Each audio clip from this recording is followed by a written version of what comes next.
Hey, everybody, welcome to Gun Owners Radio. Thank you for joining us. We got a whole new studio, and we got some new decorations. And there we go. Okay, I couldn't hear myself for just a second. We're still working out some of the bugs. So thanks for joining us. We got a really cool show coming for you today. We're going to interview we got a couple of interviews, including with Leo Hamill, who I'm going to introduce you to and talk about what an amazing Second Amendment supporter he is. And then we have an exclusive interview with Sheriff Chad Bianco from Riverside County. He was in the news recently, and we're going to talk to him about exactly that. So thanks for listening. Don't forget to check out our website and our social media by going to gunownersradio.com. If you're not already subscribed to our email list, please subscribe. If you're not already following us on X and Instagram and Facebook, then please do that. And you'll be able to follow exactly what's going on in the Second Amendment community here in San Diego and really across Southern California. And then, of course, you talk about some federal issues too, some national issues. So thank you so much to Discount Gun Mart for letting us set up shop here. This is our brand new shop. It looks a lot better. We're working on it. We're still working out some of the kinks and some of the bugs and some of the things. But we moved out of the radio studio and we're in our new dungeon here in Discount Gun Mart. So thank you guys at Discount Gun Mart for letting us set up shop here. Don't forget to do all your shopping at Discount Gun Mart in San Diego on Marina, or of course go to Santee. Their shop is over by Gillespie Field off the 67. And go to discountgunmart.com for more info. Put the dough back in donate. So we want this show to be useful. We want you as activists to be activists. We don't want you to just be wallflowers and just kind of watch things happen. We want you to be involved and help us do what we need to do to make things better here when it comes to gun ownership in California. So this new segment, every week we talk about putting the dough back in donate. We want you to be more involved in helping to fund a Second Amendment related organization. So each week we're going to highlight a new one. So take this time right now to make a donation. This week's Dough Back and Donate recipient is Not Me California. That's an organization we talked about a lot. That's our women's group. They're a fantastic women's program that helps stop sexual assault and domestic violence by making sure every woman is armed, trained, and can carry for self-defense. Help fund our efforts by making a donation at notmeca.org right now. So notmeca.org. Go there, $10, $50, $100, $1,000, whatever you can do. Okay, and our gun truth of the week. Most of the time, here's our gun truth of the week. We need like a theme song, Matt, for our gun truth of the week. What do you think, man? We'll have to come up with that next week. We'll put that on the to-do list. Do you have a drum roll? Drum roll. Close enough. Okay. Not quite. Not quite a drum roll. We're working on it. Okay. Okay, here's our gun truth of the week. Most of the time in a DGU, which stands for defensive gun use, showing the gun stops the attack. You don't even have to fire the gun. A study out of Florida State shows that 92% of DGUs, the threat of a gun stops the attack. An attacker is killed in fewer than 1 in every 1,000 DGUs. That is your gun truth of the week. We like to give these facts. You know, of course, mainstream media and the anti-gunners give all kinds of false facts, so we want to make sure that we offset that and arm you, figuratively, with the truth. Okay, our Q&As. You have Qs, we have As. I get questions all week. Email, text, phone calls all week. So here are two that came in this week. One, recently I purchased my first gun, a Smith & Wesson Model 627, which is a revolver. Are you familiar with the 627, Leo? Yep. Yeah. Good gun. I'm not a revolver guy, though, to be honest with you. I don't dislike them, but haven't had a lot of experience. Haven't shot it yet. We'll do that this Sunday at FT3 in Stanton. That's up in Orange County. With Bullets and Bagels, which is a Jewish shooting group. I'd like to ask you about my second purchase. Okay, good question. So, and I did reach out and I got a little bit more information. So this person is brand new to guns. They went and got a Model 627, wanted something easy and reliable. I think he hit the nail on the head. There's nothing wrong with the Smith & Wesson Model 627. The next step is to figure out what is the use for the next gun. You know, this is your first gun. Maybe it fills a use, and really the use this gun filled was to be his first gun. He didn't really know what he was looking for. So I say the first thing you should do is determine what will you be using this tool for. You know, if you're just like if you're working on, you know, construction and you have screws, you don't need a hammer, you need a screwdriver. So if it's self-defense, if it's home defense, you're going to have a very, very different use. So my advice to him is, if you're listening, figure out what you're going to use this tool for. If it's for home defense and it's just going to sit on the nightstand, then I think you need to figure out a gun that you know, you'll practice with. It fits your hand comfortably. You know, something that you'll use and like, and is easy for you to manipulate and shoot. Something you'll train with, take classes with. But also, I think if you're going to have a gun on your nightstand, if you're going to have a gun for home defense, it needs to have night sights and you need to have a flashlight. Because when bumps happen in the night, right? So my advice, I can't really tell you like, hey, go with the Glock or go with the Glock 19 or go with the SIG or whatever. I can't really tell you a make or model. What I can do is advise you to figure out what need you're trying to fill and then work back from there. Figure out what gun you want to use. Maybe it's a shotgun for home defense. Maybe you're looking to carry and you need something, you know, subcompact or compact. But step number one, figure out what is the use that you're trying to fill. And that, by the way, is advice even for experienced gun guys. I think if somebody comes up to you and says, hey, I want to buy a gun, you know, don't force a gun into their hands. You know, go down, you know, show them what you have, let them rent a few guns. But really, I think your first question should be, well, why are you looking? What are you looking to do for this thing? Inherited guns. I had a lady ask me about inheriting guns. And it is, I'm not a lawyer. I can't give you legal advice. But what I can do is direct you to the state of California. California DOJ has a form, and this is what I helped her with. It's the BOF 4544A, and it is the intrafamilial firearms transaction transfer form. Easy for me to say.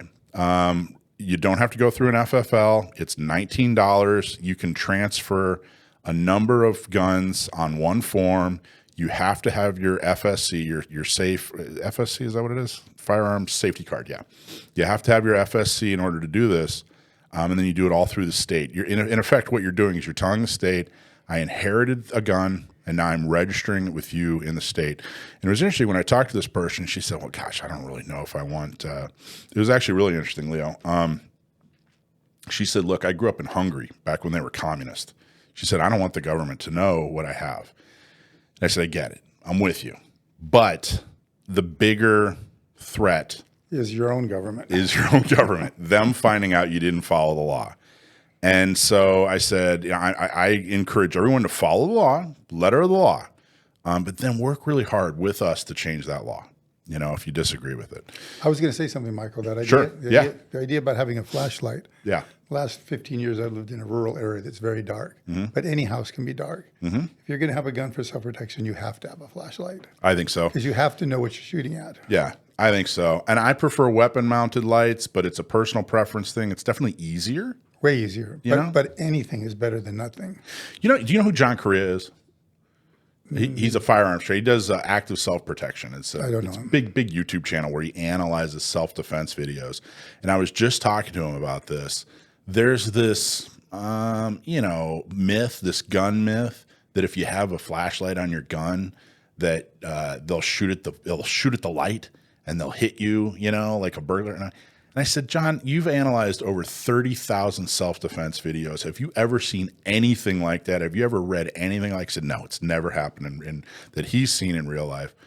I think, you know, if some KGB Navy SEAL ninja is able to point a gun and hit the light directly, I mean, come on. I don't think that, you know, maybe a meteor will hit you too. You know, what's important is that you see what you're shooting, and I think a light is crucial. And remember, that guy's scared. Yeah. He's in someone else's house. He hears a noise. He's already scared. Right. A flashlight might be enough alone. Yeah. But you should have a gun. Yes, you should have a gun. Anyway, so to let everybody know, interfamilial transfer form, BOF 4544A. That's the form. You can submit it over their system. I'm not going to walk through the whole process because I'm not an attorney. This is not legal advice. But if you are inheriting a gun, then that's what you want to use. By the way, super chat from Mike White. Thank you so much, Mike White. Appreciate you following us as always. Let me see. Mike White. Looks like Mike White made a donation. Thank you, my friend. Awesome meeting you at the Gun Rights Policy Conference, too, a couple of weeks ago. So thank you for that. Okay, so I think what we're going to do is we're going to move right into your interview, Leo. What do you think? You ready? Ready. Okay, so first, before we do, I want to remind everybody to put the dough back and donate. Go to notmeca.org, notmeca.org. Give them $10, $50, $100. What you're doing is you're supporting a group to help empower women so they can defend themselves against sexual assault and domestic violence by making sure they're armed, trained, and able to carry. Okay, so my first guest is Leo Hamill. Now, Leo, we were talking a little bit before the interview. You are a founding board member of San Diego County Gun Owners. Correct. We started back in 2015, and the way we met was really interesting. I was starting to put together San Diego County Gun Owners, and I was starting to fill out, here's what we're going to do and here's how we're going to do it. And we need to have a board and an advisory board, some leadership. And I remember I heard from multiple people that a story about, hey, that guy that owns the jewelry store, Leo Hamill? Yeah, everybody's seen his commercials. Well, he was in this meeting, this other political organization, and they said, we don't really care about the Second Amendment. It's a social issue. And Leo started pounding his fist on the table and saying, I can't believe we're going to ignore the Second Amendment. Multiple people said, you got to go meet Leo Hamill. And I'm like, well, how am I going to meet Leo Hamill? Like, how does that, So then I get invited to, actually, I heard about a fundraiser who I'm pretty sure was for Carl DeMaio, where they were raising money for Carl DeMaio. And I think you were saying there were multiple congressmen there. I remember the big draw was John Boehner, who was Speaker of the House at the time. And everyone went to this really nice house down in like PB, right? Isn't that where it was? Beautiful house. It was like out of some movie. I was way in over my league. I mean, it was, a lot of really fancy people and everything. And I finagled my way in and said, look, I don't have that kind of money, but gee, it'd be really nice if you could invite me. And they're like, all right, fine. So I got to go for free because I pulled a couple of strings and knew a couple of people. Everybody else was there to meet John Boehner. I was there to meet Leo Hamill. So I went up and I told you what we were doing. And to my memory, you jumped on board really quick. You thought it was a really good idea. Absolutely. So tell me about what was the decision to get involved with San Diego County Gun Owners? Well, there wasn't an organization like that. It was going to deal exclusively with local. So there was nothing like that. And I support anything to do with Second Amendment as long as the group's legit. Yeah. There are groups out there that I don't think are legit. I won't say any names right now, but yeah. I knew that just by talking to you that it would be legit if we did it, if we started it. What did you like about it? What made us legit? What did you like about the plan? I remember the plan was kind of loose. I mean, there were a lot of unknowns at the beginning, but what made you decide that, hey, this might go somewhere? Well, I've never told you this before, but it was your passion. Well, thank you. Yeah, the passion I could see that you had for this, I knew that it would do something. Well, and we've done a lot. It's been, it's a bumpy road. It's been a bumpy road, but we've done a lot. We've done a lot. Why is the Second Amendment important to you? My feeling is that all the other amendments are really based on that. You can have all the free speech you want, but if you can't back it up, it's just words. And governments fear guns. That's why they try to take them away. I agree. If they didn't fear them, they'd let us have them. Yeah. Why? Have you always been that way? Have you always been into politics? I mean, your background is, I think you said you started like in the pawn industry, right? Didn't you? No. I was a dance teacher. You were a dance teacher? I didn't know this. Tell me that story. It was the year that disco came out, 77 or 78. Yeah. I was in the Army National Guard at the same time. I was on the national level team. I twice competed at the national levels. But as my main job, I sold vacuum cleaner overhauls or dance teaching. And then a girlfriend of mine one day said they had an opening at their store. So I went in and interviewed. The guy said, "What do you know about jewelry?" I said, "Nothing." "What do you know about sales?" I said, "I can sell vacuum cleaner overalls." Yeah. He said, "Well, I'm not going to hire you." But then somebody quit a few days later and he hired me. Wow. And he said, "How much do you want?" And I said, "Whatever you're paying your top salesperson right now, because I'm going to sell more than them." So he said no again. But then he called me a third time and he said, "Okay, I'll do it. I'll take a chance." Wow. And 2 months later, I was their top salesperson. Wow. What now? And you had really no interest in jewelry at the time, or it was relatively new? Or? No, I've always had an interest in gold and stones and silver. So it just seemed like a fun thing to do. Wow. And it just rolled. What was the decision to open up your own shop? He fired me 3 times. For what? First time was for sending a thank you card to a customer. That was unheard of, apparently. Then the husband of, I was 23, the lady was probably 65. The husband accused me of flirting with her. So those 2 things together got me fired. I forget what the second one was. And the third one was they could not have sales contests because halfway through I'd be so far ahead, nobody would want to compete. So he said, "I'll make more money firing you than keeping you." Wow. So for the third time he fired me, he said, "I'll pay you for a month to figure out what you want to do," because he knew it was wrong. And I figured out I can buy and sell stuff out of the newspaper because there was no internet back then. So I bought and sold stuff out of the newspaper. And there's several weird stories related to that, which I won't go into now. But my first customer taught me how to buy and sell Rolexes. The first guy that I sold a watch to taught me how to buy and sell Rolexes. I didn't know anything about it. Yeah, you weren't a watch guy at the time? Not at all. You are now. I'm now, for sure. You've taught me a lot about watches. Well, it's a good part of our business. About 3 years ago, I remember coming up to you and telling you that, hey, I was looking at I forgot. I was looking at some watch that impressed me, and you gently explained to me that it was not an impressive watch.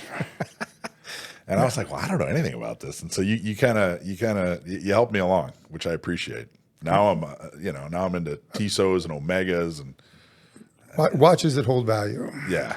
So, okay, so you go, kind of make your way into sales. You become a business owner. It sounds like there was a heck of a hustle. How, were politics? When did politics come into it? Did you have an interest, or? I had an interest since I was 15. I met a libertarian who I trespassed on his land, and he confronted me with a shotgun. And then when he found out that I was just trying to drive up the mountain, we had a talk, and he was a libertarian. Yeah. So he turned me on to that, but nobody was a libertarian back then. So you had to become a Republican. A libertarian disguising yourself as a Republican. And I was always interested in it, but as the years went on, I got more and more and more, especially since I saw that the Republican Party, but the Republican Party wasn't doing anything really to protect our Second Amendment rights. They would make 1 step forward and then 2 steps back, 1 step forward and 2 steps back. Those 2 step backs were 2 steps forward for the left. Man. And that's why we have over 10,000 gun laws on the books today. I heard there's an author named Mark Smith who's written a couple of books, and he has a really cool podcast that's Second Amendment related. He's an attorney. And I listened to him speak a couple weeks ago, and it made me think of some of our conversations.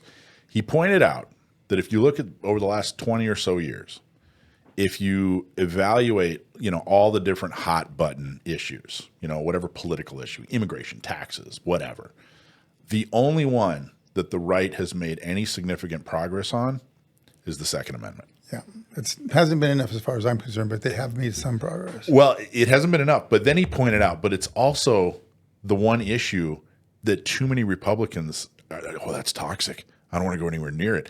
So it's like we've made 20 plus years of progress in spite of Republicans and they're kind of, giving it lip service and not doing enough.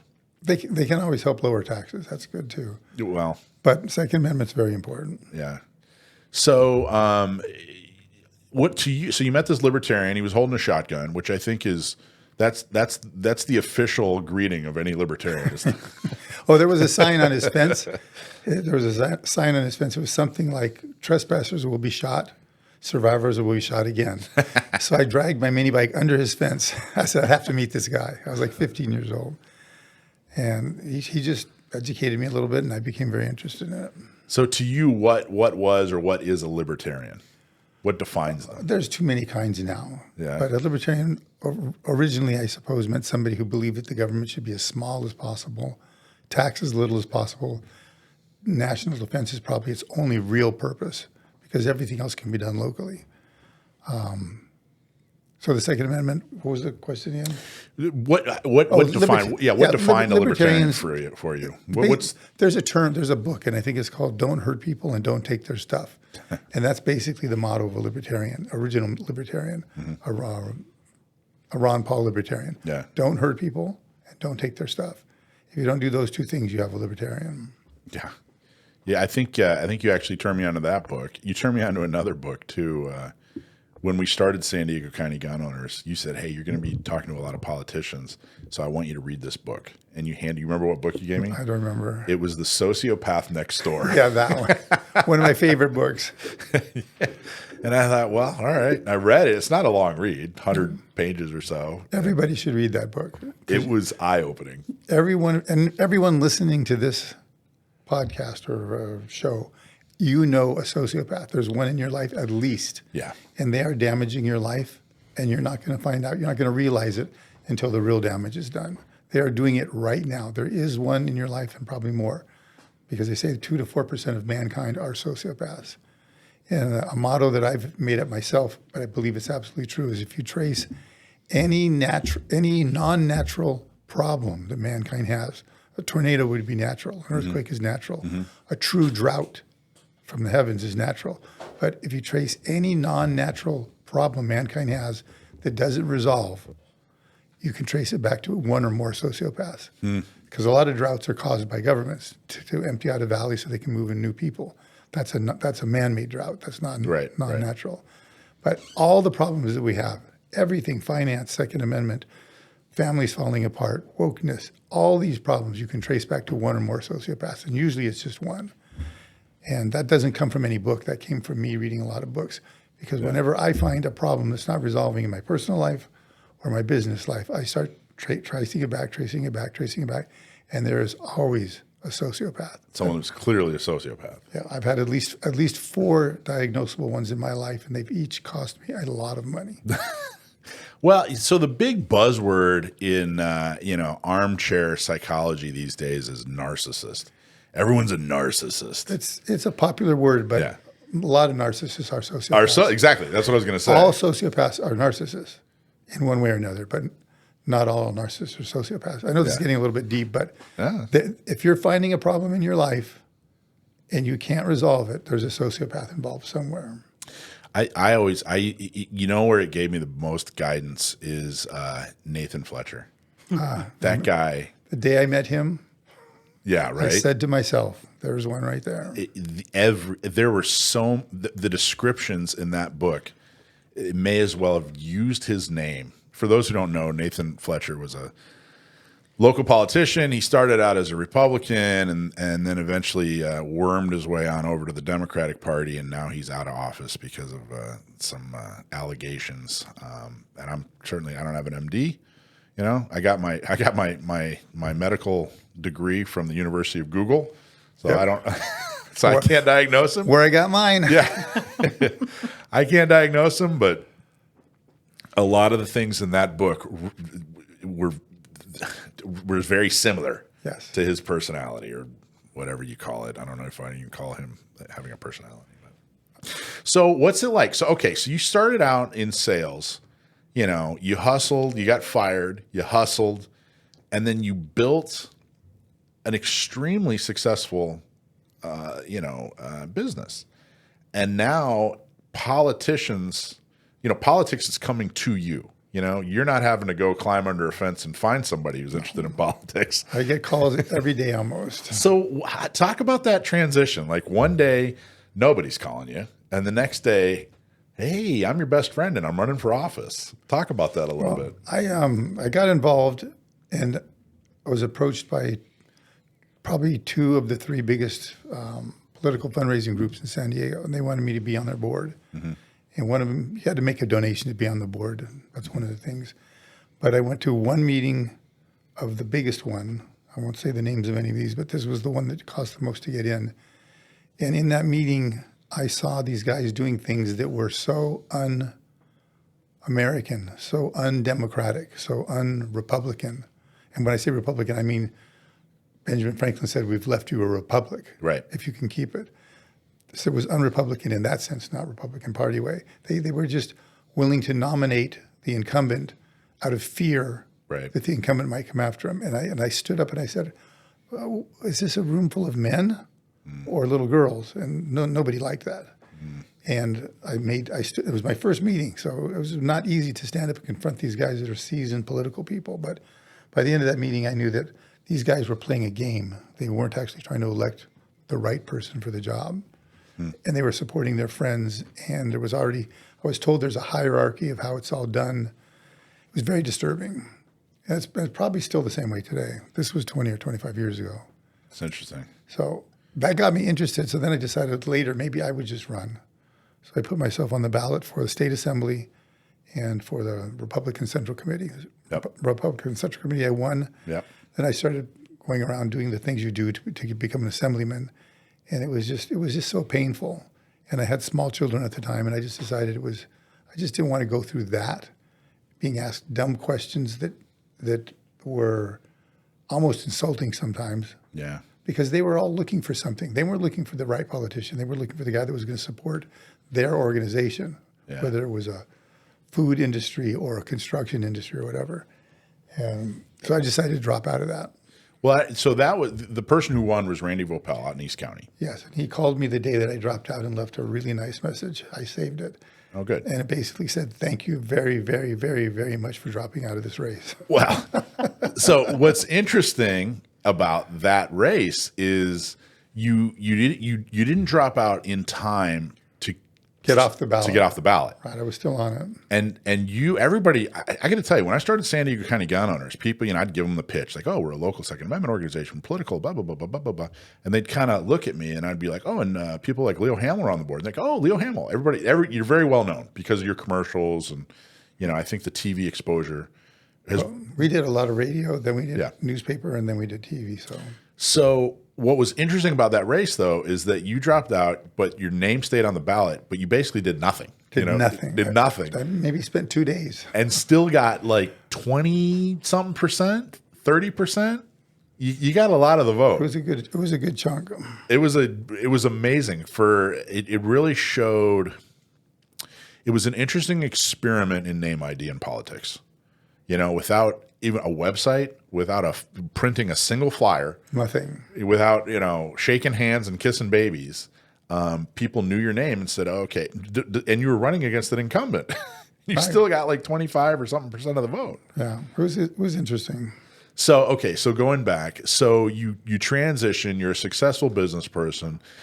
They start reaching out to you. You're disappointed by the organizations and the way some of the leadership is going. But what's it like when you're suddenly getting phone calls from people running for assembly and state senate and mayor and senators and presidents and what's that like? I got on that list somehow. It's just interesting. One day I was sitting in my office and phone rings and I pick it up. Hi, this is Rand Paul. I said, like the senator? No, he was running for Congress at the time. Yeah. And we had several talks and I made a donation to him. And I've got a call from Ron. His dad called me recently. Oh yeah. When I was helping Kennedy run. Yeah. Well, I want to talk about that in a minute too. So when you get on the right list of being known as someone who will donate to a good person, you get calls, and they never end. What are your thoughts on that though? Now you're talking to these people. Like, do you ever think to yourself, like, man, I was just a guy selling jewelry 2 days ago, and now I'm, or whatever, 5 minutes ago, and now I'm, people are like, wanting my opinion and my donation. Like, what are your thoughts after talking to all these folks and being in that position? You realize, one, that they're mostly just regular guys. Yeah. Half of them are doing it for ego, not because they want to help. Even someone very close to me, when I was running for that position, said, "You're only running because you want to control people." I was running for the exact opposite reason. I know what's in my heart, and as a libertarian, I wanted to uncontrol people. I wanted the government to be smaller. So even someone that was very, very close to me did not understand why I was running. But half the guys that are running as ego, maybe even 80%. There's probably only 5 or 10, 15, 20% that are running for the right reasons. So you helped, really helped. You jumped in and really helped Robert F. Kennedy Jr. run for president. Yep. Talk. What made you make that decision? Because he was anti-war, Yeah. and he stood I felt he stood for the people. He stood for health, which is a huge epidemic in this country. There was virtually no position that he held that was bad. They were either good or excellent. And I just decided I said, this is going to be my last thing that I'm going to do. So I got involved in his campaign, and I was pretty involved.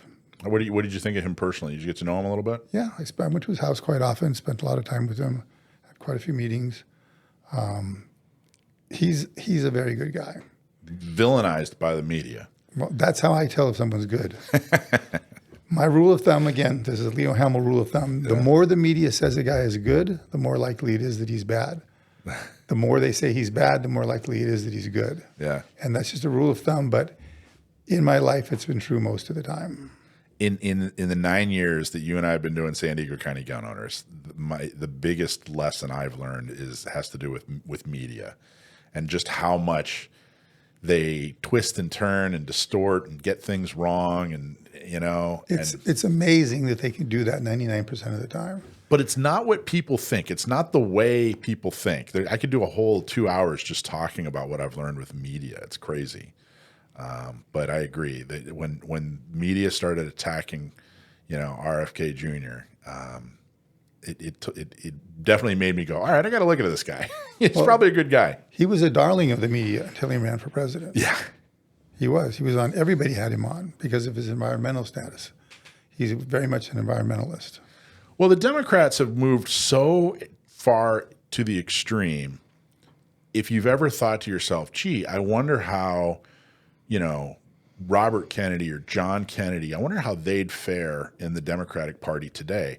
Well, they would be Republicans today. Well, but they'd fare exactly like Robert F. Kennedy. They'd be outcasts. They'd be painted as crazy, just like RFK Jr. was, because his stances are, pretty lockstep with his uncle and his dad. I mean, he didn't change. The Democratic Party changed. That's true.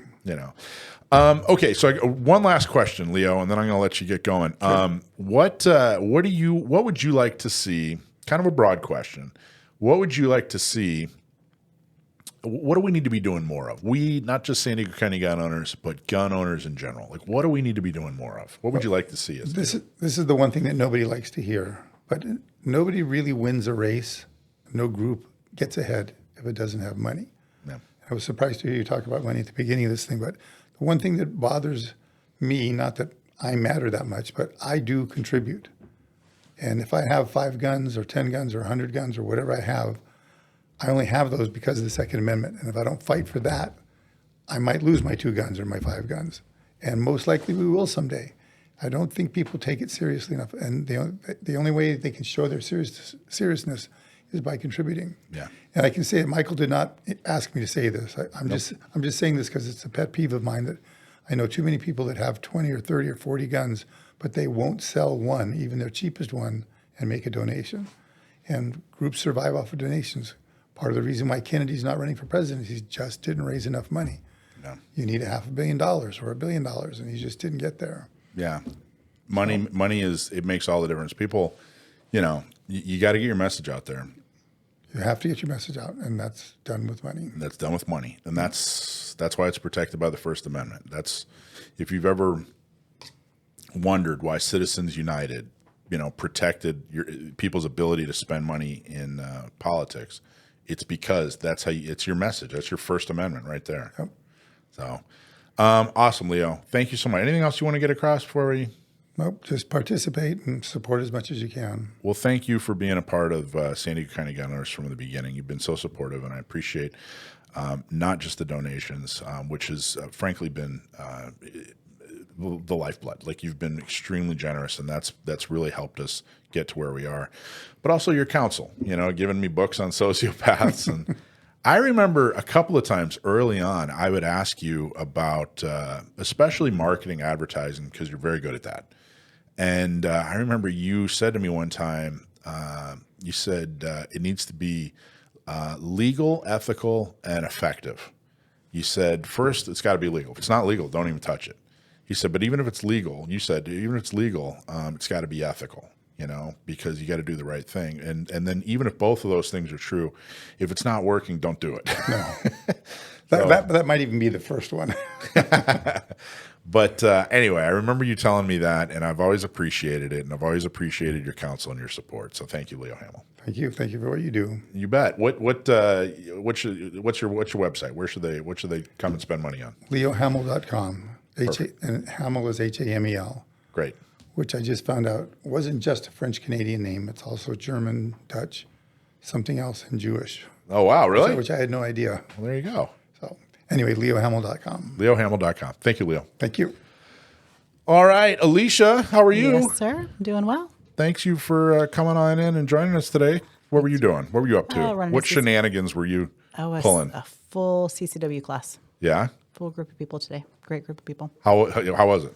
It was fantastic. They were great. It's just like anything else in the world, right? We have good days, we have bad days, we have fantastic people as students and clients, and sometimes we have people that struggle. Yeah. So it was a great day. Yeah.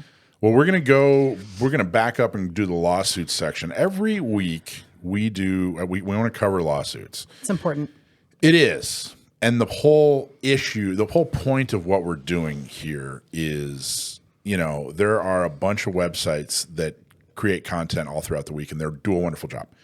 We want this to be your one-stop shop. Like, hey, here's what's important. Here's what you got to know for the week. You don't have 10 minutes every day. Maybe you just have 5 minutes once a week. So we want to try to create a place for you to, kind of one-stop shopping when it comes to what's going on in the legal world. But first, put the dough back and donate. Donate to our featured organization, which is Not Me CA. So go to notmeca.org. Give them $5, give them $50, give them $100, whatever you can afford. But that's who we're featuring today. So They do great work. yeah, they do. They're doing great. All right, you want to do your Now Our Legal? You got it in front of you. You want me to? You know what I'm talking about? Your script? No? Okay, that's all right. Okay, so our legal and legislative segment where we tell you what you need to know from the courts and from the legislators. Now, remember, I'm not a lawyer. This is not legal advice. We're not giving you legal advice. And all legal advice should come from a properly licensed California attorney. This is just highlighting some of the things that happened in the courtroom and in the legislative sessions this week, everything you need to know.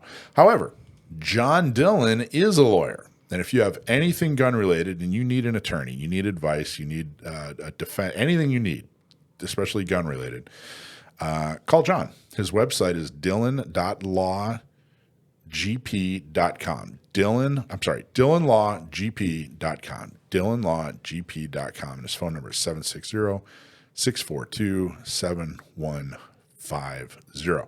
Okay, first thing is not necessarily a lawsuit, but something I wanted you to be aware of.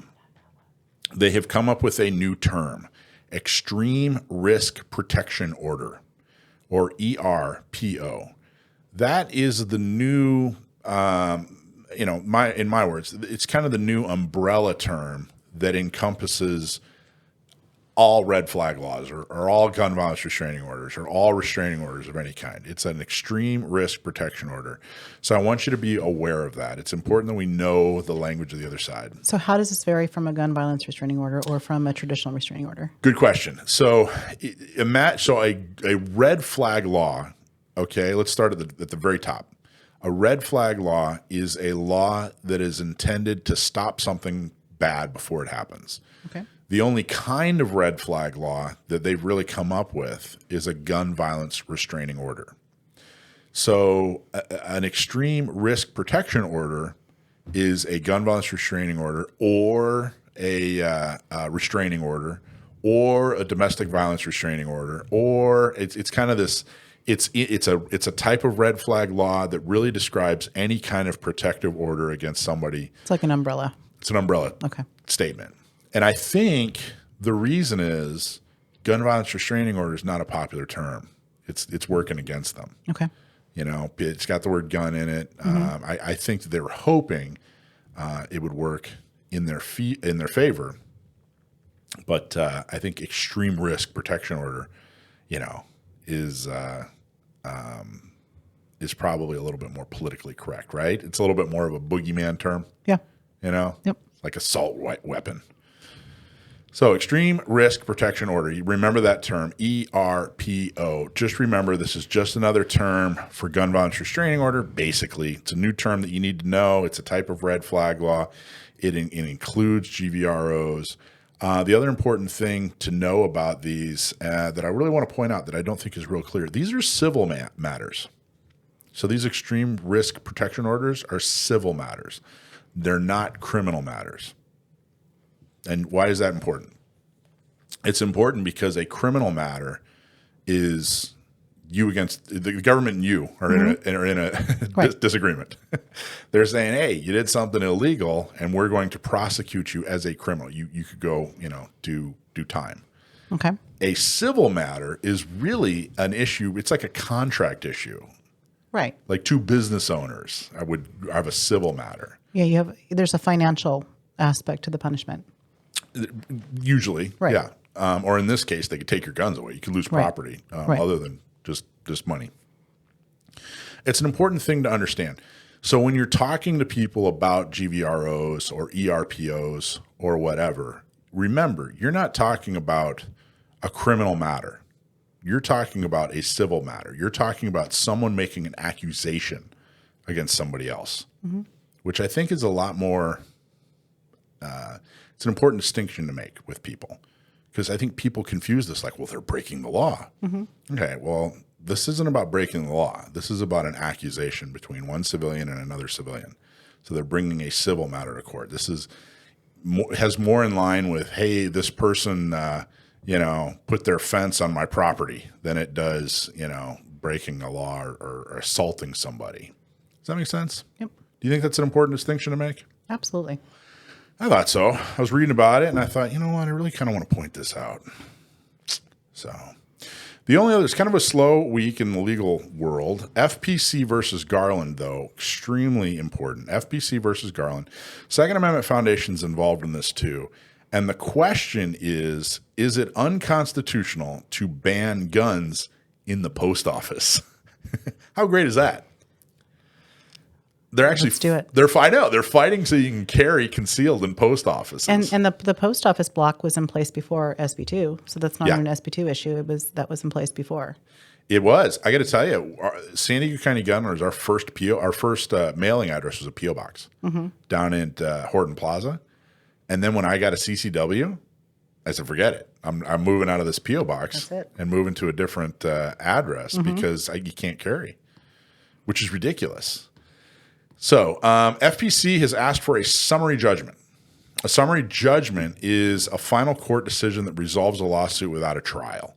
So basically, the case is so clear that there really is nothing to argue over. So the judge can and should make a decision now. That's what it means when someone says, hey, we want a summary judgment. That basically the judge is going, yeah, you know what? This is crystal clear. We're not going to even go any further. We're just going to give you a judgment now.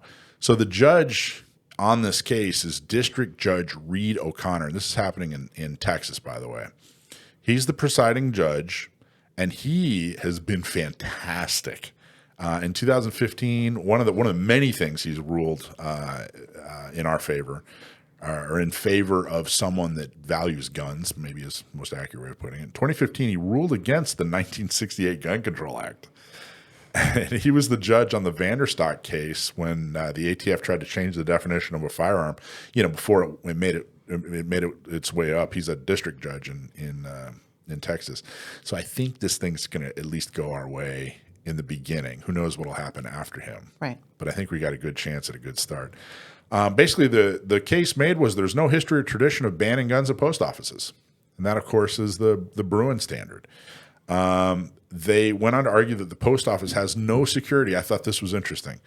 They have no security at a post office. So how can it be a sensitive place? So the government's saying, hey, this is a sensitive place. We have to ban guns here.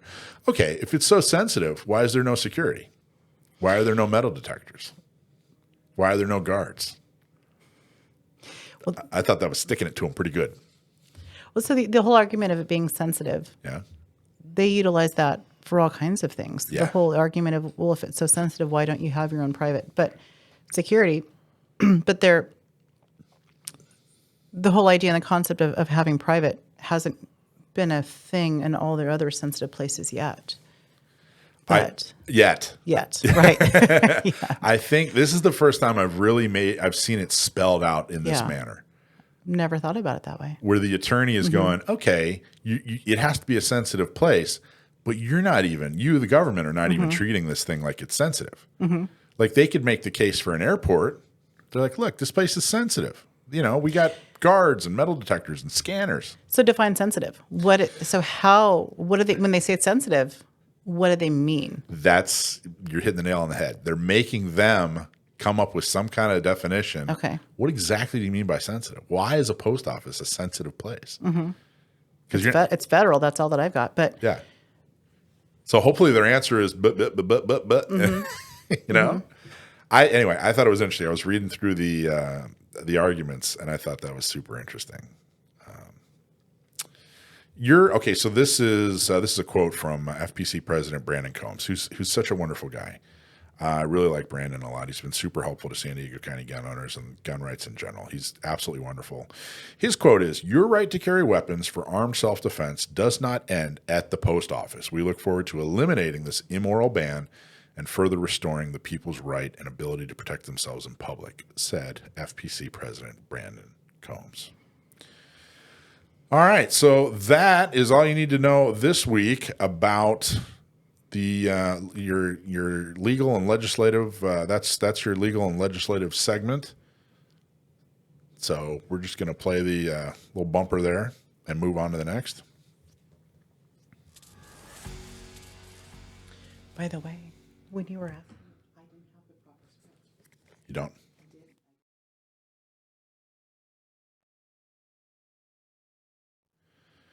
All right, cool. So we're going to move on to, by the way, we want to thank Leo for being here. Leo's segment was sponsored by Cargo, cases and rugged gear outfitters in El Cajon. Their website is cargostores.com. They're at 423 Broadway, El Cajon.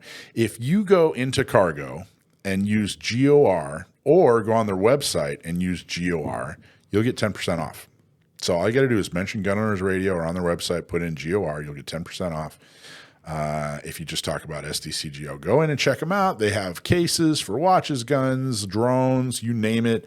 They have what I like to call earthquake survival gear.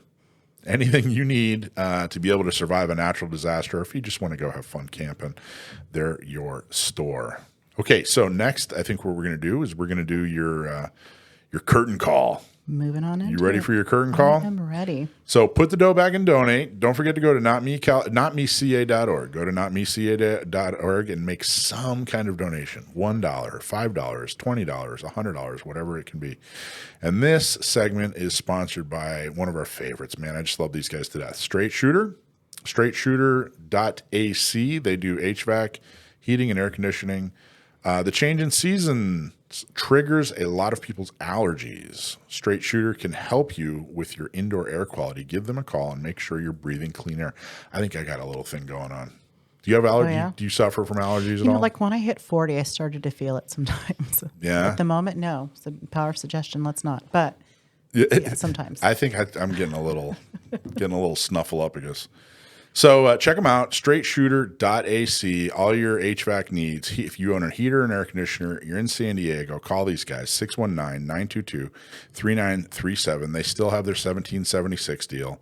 But call them up, thank them, tell them, hey, I got a heater and an air conditioner in my home. What do I need to do? And they'll help you out. Okay, Alicia. Yes, sir. Curtain call. That's it. Fire it. All right. So today we have an article. This incident happened in July of this year, so just a few months ago. But it's ironic you were talking about restraining orders and gun violence and all of that earlier that ties directly into the story for today. What we have is a husband and a wife, and there was a restraining order issued against the husband. We don't know the background. We don't know the total history. We don't know what led to that. But clearly there was something. There was some kind of problem. There was a history there that caused the wife to go forward to have this restraining request, and then it was issued. So we know that when couples have a volatile relationship to where there's problems, they're more prone to violent occurrence, right? That's an intimate relationship. There's a lot of emotion involved. And that tends to heighten people's reactions and responses. So what we have here is, this is a story out of Tulsa. The wife is at a gas station, and don't know the circumstances as to why she was there, but she was there with friends. Not sure if they were traveling or what was going on, but she was there with friends. And that's a kind of a key important part to this, because what happened is, as they were at this gas station, the husband showed up. Jeez. He had a restraining But order. wait a minute. She had a restraining order. How could he show up? That's a magical force field. He somehow busted through, right? So he showed at this gas station, and he approached in the article, they call her the estranged wife. Mm-hmm. He approached her. He had a firearm. He meant business. He was not playing, right? That's horrible. So, yes, and absolutely. And now the wife did not have a firearm. Don't know if she had a permit. Maybe she had one and chose not to carry. Well, actually, this is Tulsa. So not sure if she had a firearm, if she was into guns or not. No clue. However, she had friends, and that was important. So what happened here is, one of her friends happened to have had a gun carried on her. And this friend saw what was happening and basically defensively displayed. Nice. Okay, pulled out the firearm. Here in the state of California, we cannot do that. Technically, the defensive display part. However, she pulled and drew her firearm, and she attempted to kind of get him to back off. So there were some words exchanged, basically back off, leave us alone. And he decided to kind of try to pursue, and he then turned his attention towards the friend, right? So anytime you present a firearm, that's the whole part of the argument behind why open carry is not necessarily a good idea. You're going to attract all the eyes. So his attention moved from the wife to the friend. And as part of that, shots were exchanged. He was hit several times. She was not. And he ended up in the hospital. He is going to survive, and he's going to make it. But she's alive. She is. All the women are alive and unhurt. So let me just recap. Yes. Wife has a restraining order against husband. Correct. Wife and her friend, who sounds like it was There's also a female. There's a group of women. Group of women. The article just states a group of friends. Group of women go to a gas station, and husband confronts her with a gun. Yes. She's not armed, but Correct. one of her friends is. Yes. What state was this in? It was in Tulsa, Oklahoma. Good old Oklahoma. Of course somebody was armed. Right. So the friend, who also was a female, Yes. the friend pulls and displays. We don't really know. We don't know if she was brandishing or if she was pointed in or what exactly. Right. But she got her gun out. Right. She had her gun. Now, he had his out first. Yeah. So really, you can think, you go to the pillars of self-defense: opportunity, Yep. and ability. He had the firearm. He had the ability. He was in proximity to use it. That was the opportunity. That, even for California, that meets the standard. But the article does make it a point to mention that she defensively displayed. So it sounds like she didn't draw and shoot. She drew and showed to try to get him to change his mind. Yeah. But yeah, correct. Okay. So shots were exchanged. Yes. And she won. Absolutely. Good for you. Yeah. Women are just a better shot. If you're listening, call into the show, email us. I'd love to interview you. Yeah, absolutely. I mean, I'm sorry this happened. I certainly don't mean to make light of it, but good for you for it sounded like this woman was ready. Was trained. She was ready. And that's I really, really, truly one of the many goals for San Diego County Gun Owners, for Gun Owners Radio.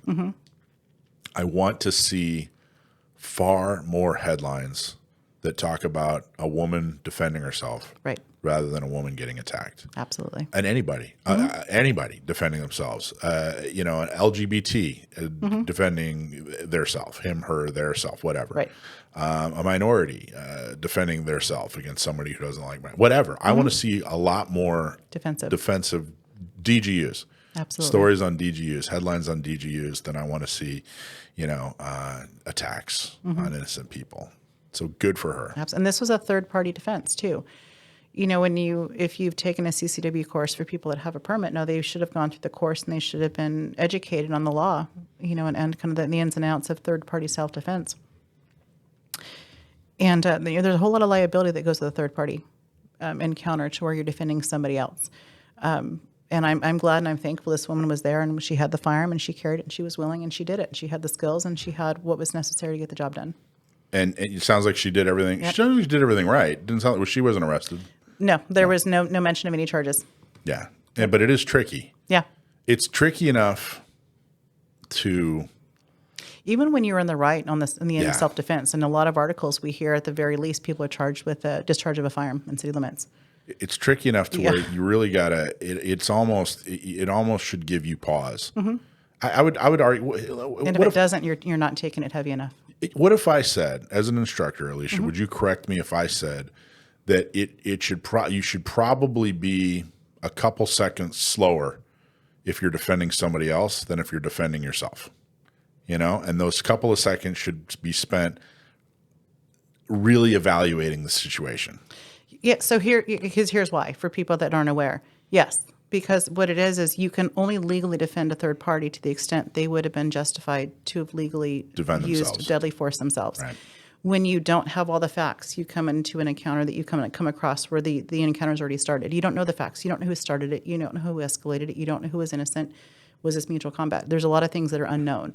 And that's why a lot of professionals in the industry will tell you, sorry, you're on your own. I'm not going to get involved.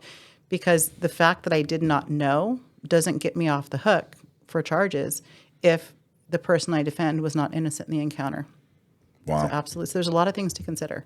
Absolutely. Wow. What did you think of that article? I think it was a fantastic example. Like you said, get more of these stories out there. Yeah. The defense of gun use. Yeah. Absolutely. Good. That's one of the requests. We changed the story, not the story. We changed the format of the show a little bit to where we always include the things that were always being requested of us. People wanted more. Talk about lawsuits, more in-depth interviews, and more defensive gun use. More close-ups of Michael Schwartz. I remember that came up a lot. Absolutely. And then more Sam, which he's coming up. So we really want like to it. we want to highlight these DGUs every week. And the only thing that I could think that would have been even better out of the story would have been if I would love to have read that every single woman in that gaggle of women pulled their own firearm out. Yeah. Yeah. I wonder if this lady who had the restraining order decided to go get a gun after that, get trained. I hope so. Because what do they say? Restraining order is just a piece of paper. That's it. Yeah. So. That's it. All right, let's move on. Let's go to deployment. We want you to know where you need to be. Activism. There's the first three letters is ACT. So we want you to get involved, get more involved than you were last year, even if it's just a little bit. We see a lot of the same faces at the tabletops, at the shooting socials. Today was the Guns N' Moses shooting social. People eventually get burned out. So we want to make sure that, if you can't do something every weekend and you can't even do something every month, maybe 2 or 3 times a year, you can come out, spend a few hours. We make activism easy. So let me tell you where you need to be. Here's your deployment for the week. First off, Red, White, and Badass Brew. Their local coffee. My buddy Dustin, fantastic guy. The website is rwbbcoffee.com. So rwbbcoffee.com, which of course stands for Red, White, and Badass Brew Coffee. Use GOR, you'll get 15% off. I recommend trying the Whiskey Business. Check them out. Dustin's a fantastic guy. He's right here in East County, San Diego, and that helps support the show. Don't forget to put the dough back and donate. We just heard a story about a defensive gun use from a woman who was able to defend herself against a man with a gun, defend her friend, really, against a man with a gun because she was trained and armed. So help us make more of those here in California by going to notmeca.org and give us $10, give us $20, give us $50, whatever you can afford. Okay, so here's where you got to be. First is Intro to Communications class. We have 2 more scheduled. So popular. We had to do 2 more. Isn't that amazing? Yeah. My goal is to make it to one of them. Every single date you've picked so far, I've been already busy. Yeah. I'm making one of these. Yeah. Yeah. So 2 more scheduled for 2024. 90 more minutes of instruction. So it's actually going to even be a more in-depth class than the last one was. These 2 are going to be more in-depth. $360. You get a radio. It comes with an actual ham radio. I forget the brand. Do you remember the brand? What is it? Baofeng. Baofeng? Baofeng. Sign up today at gunownersradio.com. The 2 dates are November 23rd and December 7th, a day that lives in infamy. November 23rd, December 7th, both at out in El Cajon at American Shooters, which is out by the what's that chicken place? Greek chicken. The Greek chicken. Greek chicken in off the DMV. 67. By the DMV. It's a lot more fun than the DMV. True. Lunch is provided, and students go home with a baofeng. That must be, is that Korean, baofeng? What do you think? Great question. I don't know. In the chat, if you guys are listening, you know what the origin of baofeng is, let us know. So check out that class, gunownersradio.com, November 23rd, December 7th. Basically, you're going to learn how to communicate in a natural disaster, in an emergency, some situation. You're going to learn how to communicate using a ham radio. You're going to actually walk away with a ham radio. Extremely popular. So let us know. Baofeng is a Chinese company founded in 2001 in Fujian province. Oh, There you go. That's what I thought, but it was either that or Korean. I couldn't decide. I went with Korean. All right. So the other thing is vote and volunteer. I voted. I went and voted. Vote early and vote often? You definitely want to vote early. Absolutely. Vote like right now. You know, one thing I heard, and I'm curious, is this true? Because I've never voted early before. I was always one of those people that, Yeah. I'm going to do it on that day and have pride in that. Does it really stop the solicitation mail, Yes. junk mail that you get? Yes. Oh, that is all that I needed to know. If you vote early and they mark you down, it takes them a day or two to update They the rolls. stop sending all that crap. All the what happens is right now there are candidates and organizations, whatever. They're looking at the up-to-date voter rolls, and they can see who hasn't voted. And if you haven't voted, you're going to get phone calls, and people are going to knock on your door or whatever. Once you voted, you're off that list, Perfect. or you're at least marked on the list. Hey, this person already voted, so they're not going to spend any effort on you. Okay. But here's the other reason. There's a lot of reasons to vote early. Absolutely. One of the other reasons to vote early is you're going to get an email in about 2 or 3 days after you vote that said, hey, we got your ballot. If you don't get that email, then you need to go back down there and say, hey, I voted and I didn't get a confirm email. Give them about 3 days. But if you wait until the last day, which is a week from Tuesday, right? Is it Tuesday? No, it's a week from Tuesday. If you wait till the last day, a week from Tuesday, then you're not going to be able to get that email. If they lose your ballot or something goes wrong, you're not going to be able to go in and correct it, and, Right. and you're lost. So this week really needs to be your week. Monday, Tuesday, Wednesday.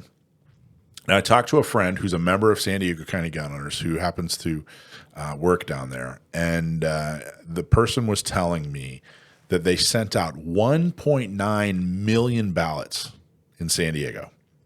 So out of 3.5 million people, 1.9 million of them got a ballot. Okay. They should have over 600,000 votes by now. Usually, if you look at last presidential races and the percentage, they should have 600, 650,000. They don't even have 500,000. It's like in the low 400s. And I'm reading from other sources that Republicans are voting early, which normally Democrats vote early.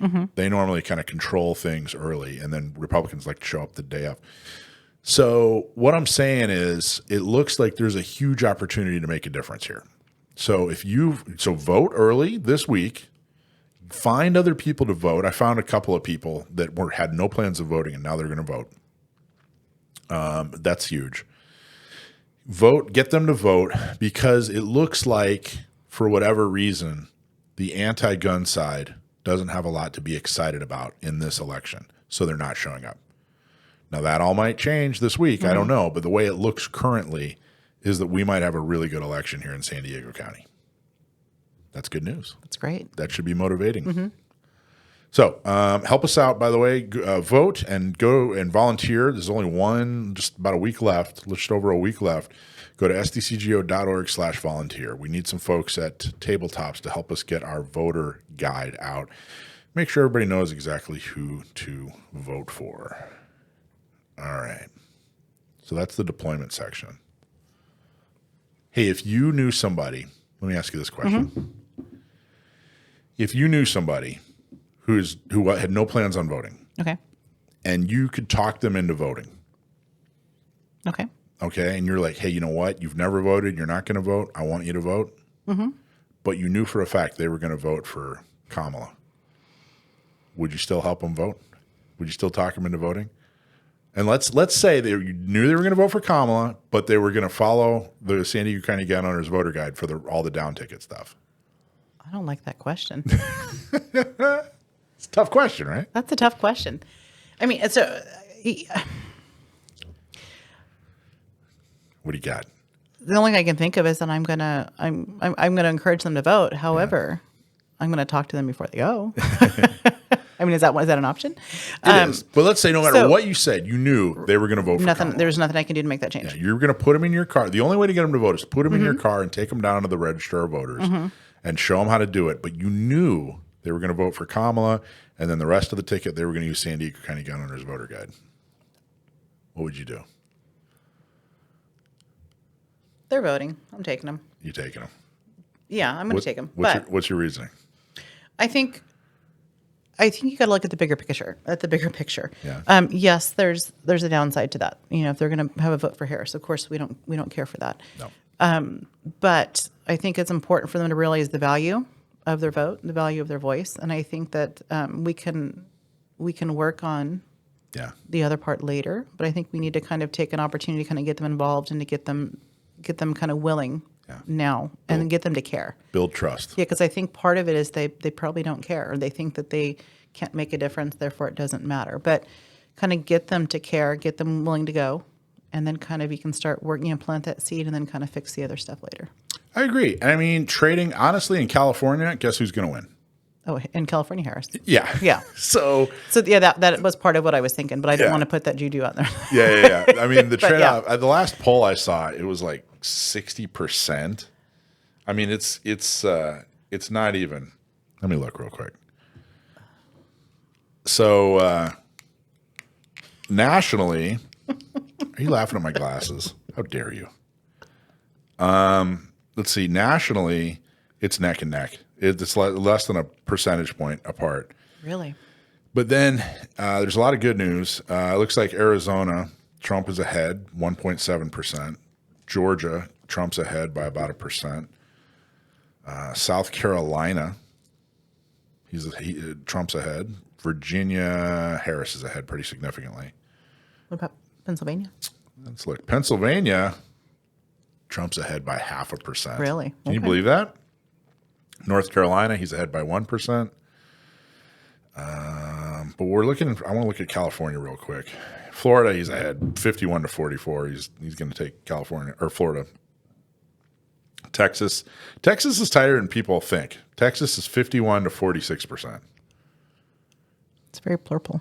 It's pretty purple. People think that. Okay, guess what? What does Harris have in California? I'm gonna guess 2%. No. How many Harris in California? Well, I was saying 2 above. The Delta? Yeah. Well, 2%? It's way more than that. Darn. One more guess. Guess on the Delta. What's the percentage difference in California between Harris and All right. I'm going to go 10. Trump? 24.7%. Really? She leads 59% to 34%. So, in the big, you got the hubs. You got San Francisco, San Diego, LA. Like I knew, but I was just hoping there might be strong numbers in the outliers and the more isolated parts of the state. Well, the thing to learn from that is, that's why Trump is, that's why he lost the popular vote by so much. He really wouldn't have lost the popular vote if you remove California, or at least would have been a lot closer. California is where all that, because it's all the same electoral votes, but then it's such an overwhelmingly big state. But I didn't realize it was that. I didn't realize she was getting 60%. So when you're walking around California and you're thinking to yourself, gosh, it feels like 6 out of every 10 people is a weirdo here. Well, now you have statistical proof. And if you only see 5, guess who number 6 is? Now you have statistical proof. Okay. What do we want to do next? Is Sam on? He's not on, is he? Okay, so let's do the interview. Okay, so this is super interesting. A couple weeks ago, there was a Trump rally in Riverside County, and a guy got arrested.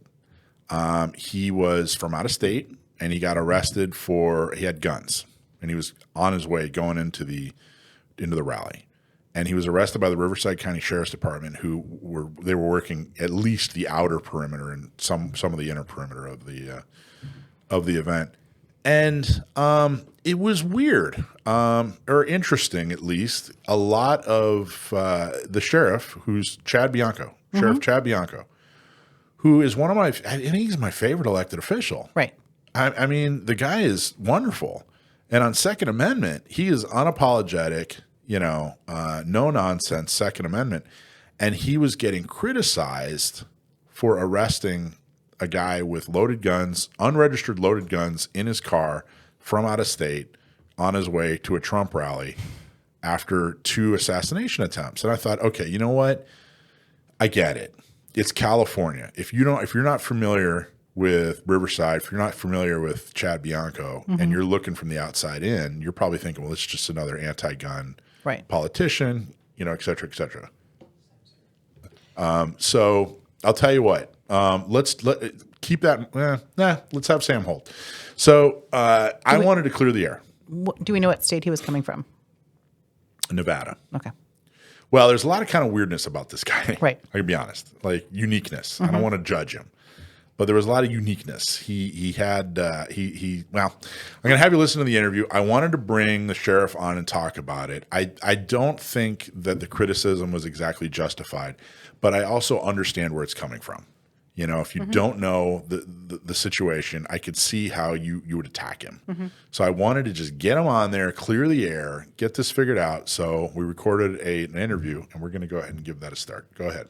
This is with Sheriff Riverside County, Chad Bianco. Specifically, if someone is, not familiar with Riverside County, the county where you're a sheriff, if somebody is from outside of California looking in and they know California's reputation and they know California's horrible gun laws that we fight against every day, and they see a sheriff arresting a gun owner, and that's the context at which they're looking at this incident, they wouldn't know that you're somebody who stood up for Second Amendment rights. You're someone who, and correct me if I'm wrong, you're someone who thinks, hey, it is a better world if sane, trained, law-abiding gun owners or sane, trained, law-abiding people are able to own and carry guns for self-defense. That's your viewpoint? 100%. Yeah, and we're one of the first elected officials, one of the only elected officials in California to come out in support of Trump very early. You endorsed him and support his campaign. Completely. Yeah.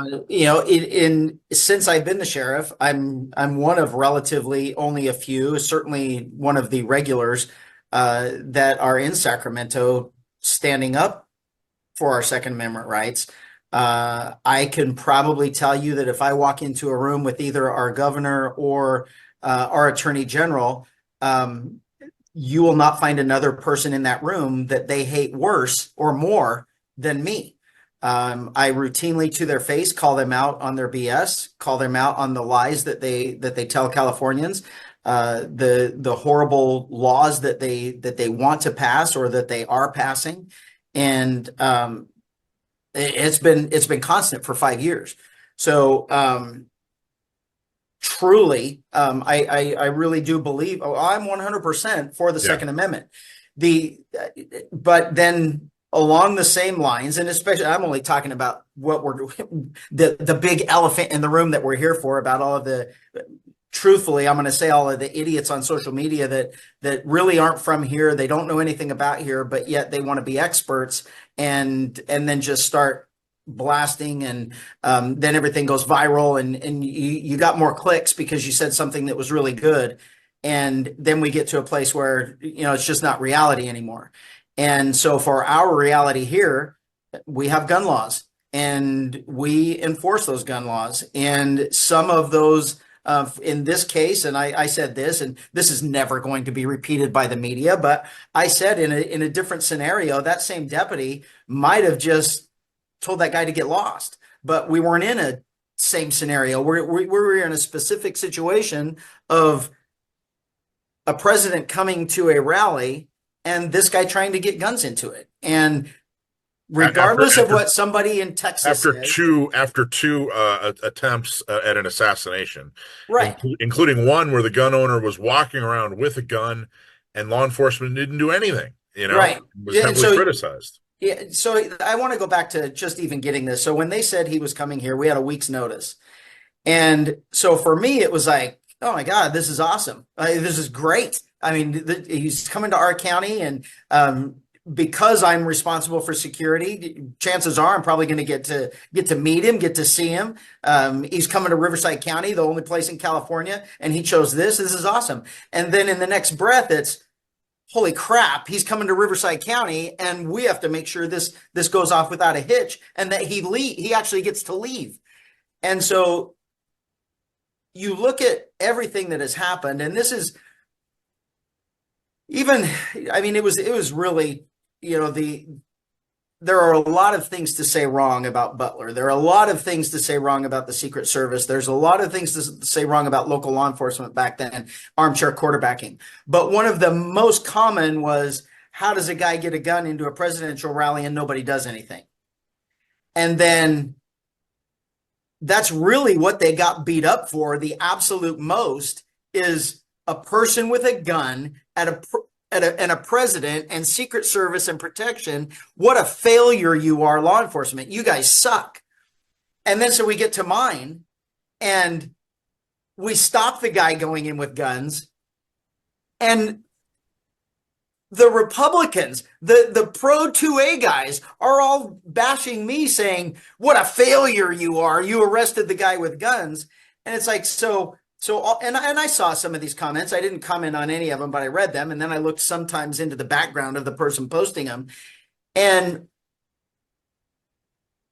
what would have been the argument? What would all of the naysayers right now saying how horrible I am, what would they have been saying about me? Because I'm assuming they all love Trump, because they all know that Trump is the only presidential candidate right now that is not going to take away your Second Amendment rights. And so had I let a couple thousand people in with guns into this event and someone killed him, then what were you going to say about me? It certainly wasn't going to be, well, he's a pro 2A guy, so he gets a pass. Well, let's give it a little more context too. Can you shed some light on, I've heard and read, and I don't know what's accurate, that he had a fake ID and a fake license. Yeah. So I will tell you everything that the deputy saw and the deputy heard and the deputy making that arrest. So this goes back to the event was not a very secure event. It was basically in a field, in a farming community, with views for miles from any direction, particularly from the south, which a person with if you're good enough with a high caliber rifle, you could have been a mile away and you could have at least laid out some shots, and we would have never known you were there. So it wasn't ideal. We had two perimeters at this event. One that was like almost a square mile out, where we only let people in that lived there. We only let workers in that were going, it's a farming community. So there were workers, there's people living there that you actually do have to drive through there. That's the only people that came through the outer perimeter. Then when you got to the inner perimeter, we made sure where exactly you were going. Do you belong at this event? If you belong at this event, you go this way. If you're going to your houses, we make sure you go to your houses. We make sure you're a worker, whatever the case may be. So he gets to the inner one, and then he's about 150 yards away from the absolute hard line stops that are the dogs, the bomb dogs, the gun dogs, the bite dogs, the Secret Service, the FBI, and my deputies with the metal detectors and all of those things. That was like probably 150 yards away from where he was. And so that's the final screening. Do you belong here? Should you be here? All of those things. So the deputy learns that he has guns in the car. Pull him out of the car. Where are the guns? He doesn't have them on his person. Guns are in the car. So the deputy gets permission to search his car for the guns. And to his credit, he gives it. I mean, that's all great. But I mean, we had him here anyway. He wasn't going anywhere. And this entire picture that the deputy is learning is The guy says his name. It's different than his driver's license. He's got a fake license plate on his vehicle. Deputy runs the VIN number. It doesn't come back to anything. So now we have an unlicensed vehicle registered to no one with a fake license plate. The guy gives a name that's different from his driver's license. Then the deputy searching the car finds 2 guns, multiple boxes of ammo for each weapon, and different passports from different countries in different names, and another driver's license with a different name. Deputy says, holy shit, this isn't all good, at a presidential rally of a former president that's already 2 attempts on his life. So, Mr. Miller, whatever your name is, you're going to jail. You're not going any further. So he's taken into custody. Secret Service and FBI are told that we have him, and then he's transported offsite to our sheriff's station. Eventually, he did not talk. He would not talk to the FBI and the Secret Service, and so he was booked in on gun charges. Any of the additional charges, the passports, the Nevada vehicle registration, and all those things, those investigations are for later and for not from me. There's a possibility that they may be filed on by RDA, but it may also be something bigger, and it may be through Nevada. So just to kind of, if I'm in this deputy's shoes, I'm looking at a bunch of things that don't make sense. I'm looking at things that are, I think it's fair to say that there are suspicious things going on. If you have, IDs that don't match, if you have a license plate that isn't real, I think that would cause suspicion whether or not there was a presidential candidate 150 yards away or not. If you have a loaded gun in your car, whether you get pulled over, for speeding or anything, I would expect to be arrested in the state of California. And keep in mind that my deputies know that a gun isn't necessarily in itself anything to be afraid of, because I've got 50,000 people in my county with CCW permits that we all expect have guns in their cars when they get pulled over. So just because he didn't get arrested just because he had a gun in his car, there were numerous reasons why he got arrested, especially in the state of California. But things weren't adding up. There was a presidential campaign or rally yards away. There'd already been 2 real potential threats on his life. I guess what I'm saying is, like, any piece of this, like if some guy has a weird belief about his driver's license or his license plate or whatever, if that were the only thing happening, that maybe he wouldn't have gotten arrested. Maybe you just will let him go and said, I don't want to deal with this. But all these things together, all these things combined, doesn't equal an anti-gun sheriff. 100%. 100%. And then I have to go back to the instructions of going in there.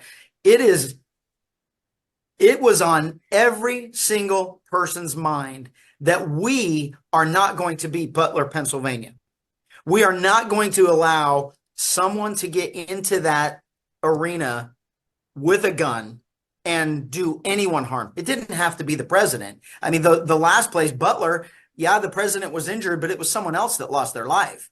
So, I mean, it could have been anyone. I mean, who knows? It could have been me. What if they were after me? What if they were after one of the other speakers? What if it was just to make an example, a terrorist threat, and it was just a large gathering that was going to make a big splash? It didn't have to be an assassination on Trump. So going into this entire thing, we had a zero tolerance policy, if you will. There's no breaks when someone's trying to get a gun into this event. It's not, oh my gosh, I didn't know it. And it wasn't an 80-year-old woman that said, oh my God, I have a CCW and I completely forgot. And I don't want it, whatever the case may be. As this comes out, it's more and more fishy than ever. But to say that this is a Second Amendment thing, it quite honestly is absolutely ridiculous. And it was unbelievably frustrating to me in the very beginning that I was getting more criticism for being anti-2A and arresting someone on gun charges than anything else. And it's like, this is so damn bizarre now. It isn't even funny. It is, but I think that's why I wanted to have this conversation is I think a lot of people look at California, they look at, they don't know you, they don't know your history and what your beliefs are. Probably have a better understanding. A lot of, people in Riverside have a much better understanding of who you are and what you believe. That's why I really wanted to shed some light on this. And I mean, if there is no Trump in town, if there is no presidential candidate in town, you're as pro 2A as I can't think of another sheriff in California that's more pro 2A. I can't think of another sheriff that, supports gun owners, or I can't think of another politician that supports gun owners more in the state of California, where it's extremely difficult to support gun owners. So I really wanted to show that side of you and make sure that people understood better context. What else would you like to clarify? What else would you like to say about the situation? The press conference that we had the next day was because this was getting completely out of hand with, the assassination attempt. That was all social media. And it was all a group of social media that now that my guys, that's all their job is to monitor social media concerning law enforcement. And then we try and get ahead of things as it happens. And it was social media that started the whole, first it started, was this the third attempt? Then it turned into, they just dropped the was this, and all of a sudden it's a third attempt because that's more appealing to all these influencers that just want more clicks. And then it turns into poor victim because he's just being victimized by these California gun laws and these anti-2A sheriffs and everything else on people that have no idea what they're even talking about or who they're talking about. And so that's why we had the press conference to begin with. So the problem a lot of times with law enforcement that we're trying to overcome from the last 20 years is there was a time when law enforcement, you just don't give comments. You comment on nothing. And that's all the context and all the information I wanted to get out there. I wanted to make sure that people had a better idea of what was seen by the deputy, what happened with the incident, but also who you are and your relationship and views on the Second Amendment. So I think you covered everything, and I truly appreciate the job that you do. Very good. Thank you. I want to add something just because we're on a bunch of gun owners things. For the last week, people that are pro 2A, I think my haters are typically the left. I have Democrats that like me, but certainly not the far left, progressive, take away your constitutional rights and destroy America left. Those are my haters. Those are typically where I get the hate from. And this one came from within, almost like the left was sitting back, jumping up and down saying, let them destroy their 2A loving, gun toting MAGA sheriff. And they did, or they at least attempted to. Luckily it didn't really take too much of a stronghold in California, although I did see several posts on social media from you guys and other local groups, people commenting on CRPA's posts and just different things about me and those types of things. And what I really want to emphasize is rather than us trying to destroy each other all the time, and I'm more 2A than you are, and you're not 2A enough, and all of this garbage. The truth of where we are right now in elections and all of us fighting amongst each other, and now we're not fighting against the people that are trying to truly take away our Second Amendment rights because we're fighting amongst each other, or we're attacking people that we really probably shouldn't be attacking. If in California, the registered gun owners voted in 2020, we would still have President Trump as our president. Let that sink in to all of these, and for all of your faithful, the gun owner faithful, whether it's Inland Empire or whether it's San Diego, it's not necessarily those, but you have a lot of people on the peripheral that still comment, that may not be truly members that are just in there commenting and they want to give their 2 cents while they're sitting behind their keyboard and with their flower profile so nobody knows who they really are. And the reality of gun owners in California is none of us are registered to vote and none of us vote. So popular vote, Trump only lost by 2 million votes in 2020. And he lost in California by 3 million. So he really won the popular vote in the rest of the country, but California's 3 million deficit lost him the popular vote. And then of course it goes to, we're always blue. We voted for Biden by the state anyway, so they got all our electoral votes. If all of the gun owners would have voted, all of the electoral votes would have went to Trump. And we would have won. There's 6 million of us in California that aren't even registered to vote, but I guarantee you there's a bunch of those 6 million that are criticizing me for not being pro 2A enough, for arresting this guy, they're criticizing the government for all these laws that they're passing, but yet none of them are really truly, all you got to do is register and vote. And if we all did it, not only would we have a red state, we would still have a red country. And we could do it. California could do it. And we're not concentrating enough on those of us that really could make a difference, that truly do care about our Second Amendment rights, know that our Second Amendment rights are being taken away from us, and we don't vote. Well, I think someone told me a while ago, and it's something I think about a lot. Know your friends, know your enemies, and know the difference. And I think this is a situation where people didn't know the difference. Yeah. And I think that it's a couple of different groups of people that get beat up regularly. Gun owners, we get beat up regularly. So any perceived threat can result in an overreaction. I think that you as an elected official and a law enforcement officer, you get picked on, on a daily basis as well. I really just wanted to have this conversation so that we could all see, hey, you know what? This was a fight against, two brothers. This was, an in the family thing, kind of like you were saying. And I wanted to make sure that people understood exactly where he stood and what the context of the situation was. A lot of things happened. They were very, very strange. He legitimately broke some laws, whether he knew what the laws were in California or not, whether those laws are constitutional or not. Some laws were broken. It was a weird situation. I think that you guys, law enforcement, acted the way law enforcement should be expected to act when they're defending a presidential candidate who got, there was an assassination attempt twice in 2 months. I mean, the whole thing makes sense to me. What didn't make sense was this internal fight between a bunch of gun owners, a bunch of people that have the same values. So that's why I wanted to have this. I really, truly appreciate you taking the time, Sheriff. Thank you for all that you do. And thanks for taking the time.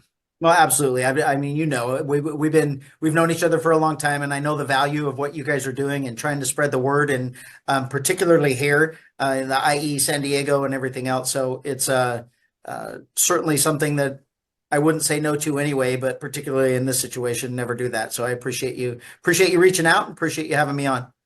Thanks, Sheriff. Yeah, it's it can get weird here behind enemy lines. So thank you, sir. Appreciate it, Sheriff. You bet. Have a good one.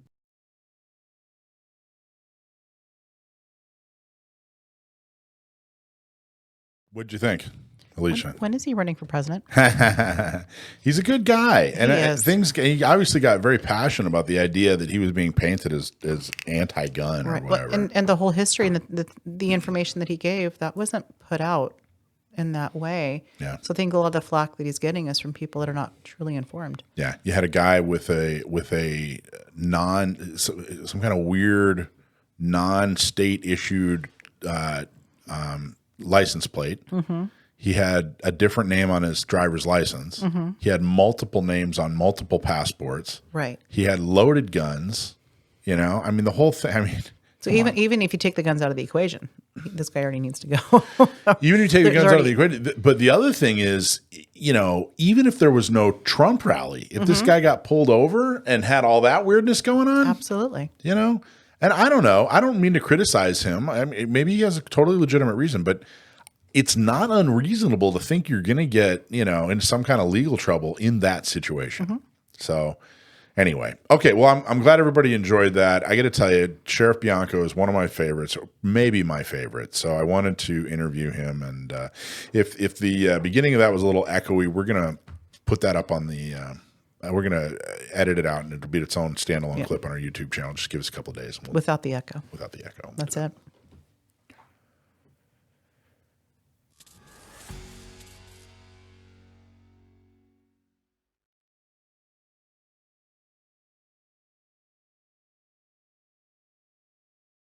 Stump My Nephew is our favorite and most popular segment. We found out years ago that my nephew is really good at gun trivia. So if you send us a gun trivia question and we use it on the air, you're going to get a hat or a shirt. If you stump my nephew, which good luck doing that, you'll get a special prize.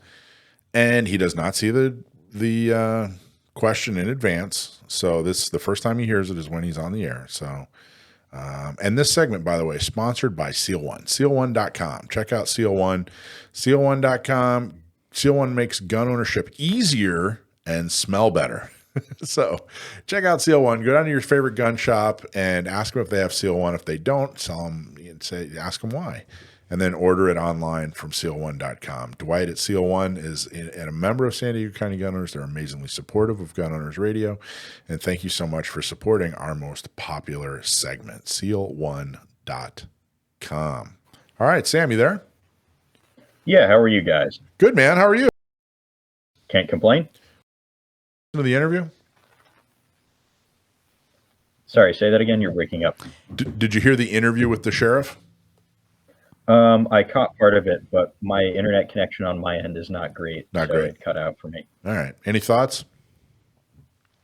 I only caught the first part. Okay. I didn't get all of it. Fair enough. I put you on the spot. I shouldn't have done that. No problem. Well, Sorry, was that the question? Yeah, that was the question. Okay, you got it wrong. Looks like no.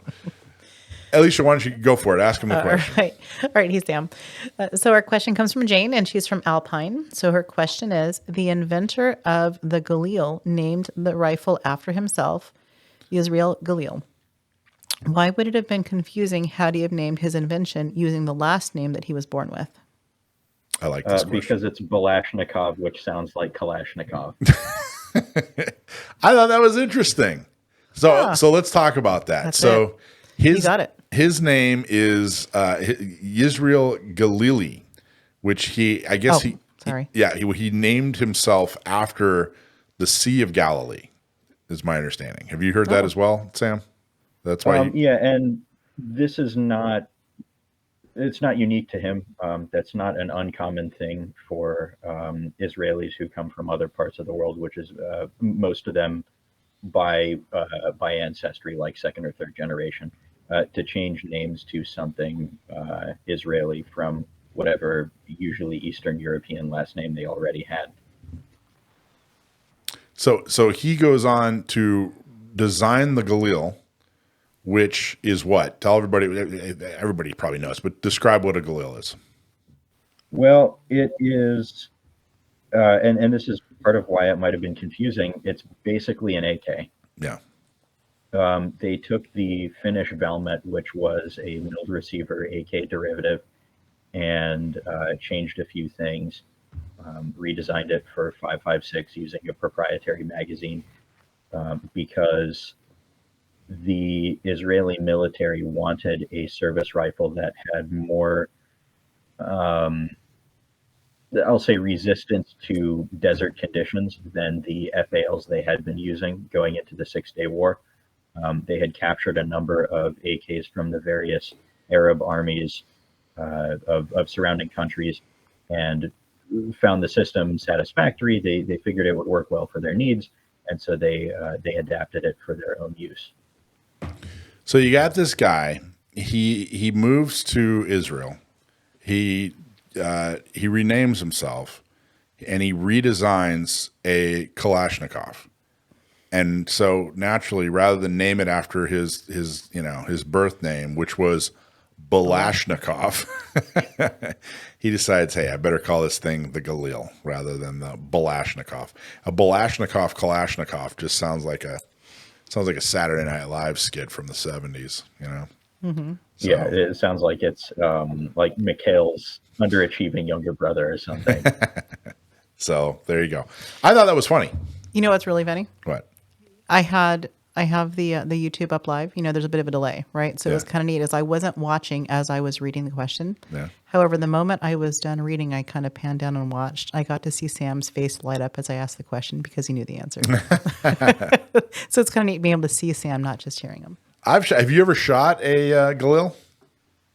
I have not. They're not really common in the United States because it's a foreign military rifle that only a small number of militaries have used and was only made in 2 countries, one of which is Israel, of course, and the other of which was South Africa during apartheid. Well, they still use them, but they were making them in large numbers before 1994. And given the embargo, you couldn't really get them in large numbers in the United States.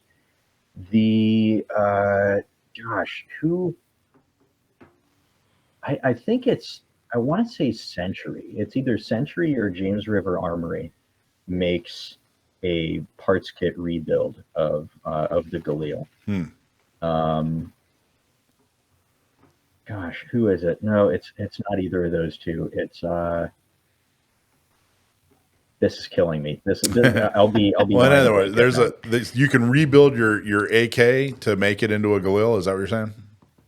No, it's some of the parts are different, so you need a Galil parts kit to be able to do it. You can make the receiver of new manufacture, or I guess re-weld one if you can get one. But if you have the parts kit, mechanically the process should be no different from building an AK, which, full disclosure, I have not done myself. So that's why I qualify it with theoretically. Yeah, 10 years ago, I was at an event, and it's ATI. I just remembered. Okay, ATI. 10 years ago, I was at an event, and it was what's the Israeli company that makes the Galil and the IWI or something? IWI. IMI is the military division of the company. IWI is the civilian manufacturer. They're part of the same group. So IWI was at this event, and they were letting people shoot a Galil and a Jericho. And a Jericho is built off of a CZ. Okay. And they were cool. They were good, but you can't tell. I felt like I was shooting an AK, and it felt like I was shooting a CZ. So, but I guess pretty much what they are. Yeah, it's pretty much what they are. But I guess they are mechanically superior. I don't know. I'm not. I don't rough guns up enough to be able to expertly opine on that, but it was fun. It was great. IWI, they had a rep there, and they were super nice.